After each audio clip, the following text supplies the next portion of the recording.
صوابع ايدينا بقى عمرها ما كانت زي بعضها، ما بالكم بقى الاشخاص الناس يعني اللي حوالينا. على سبيل المثال كده انا بختلف عنك في طباعي في اسلوبي، وانت كمان نفس الشيء. والكتاب بقى ده صدر 1992 لكاتب اسمه طبيب نفسي اسمه جون، واتكلم بقى عن المشاكل الكتيرة اللي بتحصل ما بين الراجل والست، وقال لنا بقى شوية نصايح بس بشكل مختلف. قال لنا شوية حاجات يمكن اغلبنا ما يعرفهاش. يلا بينا ندخل في الموضوع على طول.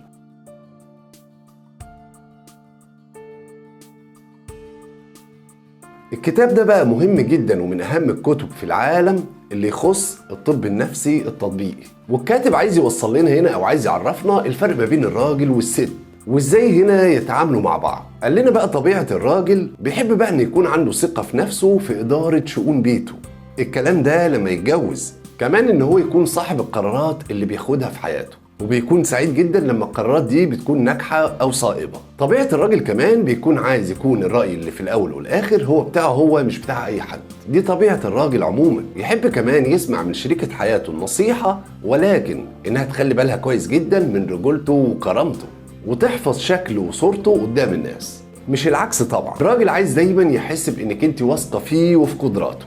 الراجل بيكون عملي اكتر من الست. الست بطبيعتها بتكون عايزة اللي يطبطب عليها لما تكون في مشكلة او حتى بتحكي اي شيء، لان هي وقتها بتكون عايزة انها تطمئن، عايزاك تدعمها وتطمنها، مش عايزة كلام كده فيه شعارات. الست بطبيعتها بتتعامل دايما بالعواطف والمشاعر والقلب، اما العقل ده ممكن يجي اخر حاجة تقريبا. والكاتب بقى بينصح الرجال هنا وبيقول لهم بلاش تحكوا لشريكة حياتكم عن أهدافكم أو حاجاتكم اللي هتعملوها بالتفصيل. ونصح الست بقى وقال لها بلاش تهتم بأدق التفاصيل وركزي على أحاسيسك ومشاعرك أكتر. وقال الاتنين بقى لما يفهموا اختلافاتهم أو الحاجات يعني اللي بيختلفوا فيها مع بعض، فهموا أساسها إيه، مش هيحصل مشاكل كبيرة ما بينهم. وقال مهم إن بدل ما نركز على المشكلة نركز أو نفكر في الحلول. أنا شايف بصراحة بقى إن الكتاب ده مهم للعلاقات بشكل عام. يا ترى بقى اللي قلته ده بقى كلام يتفق معاكم ولا في حد عنده تحفظ كده؟ اكتبوا لي أو منتظر تعليقاتكم.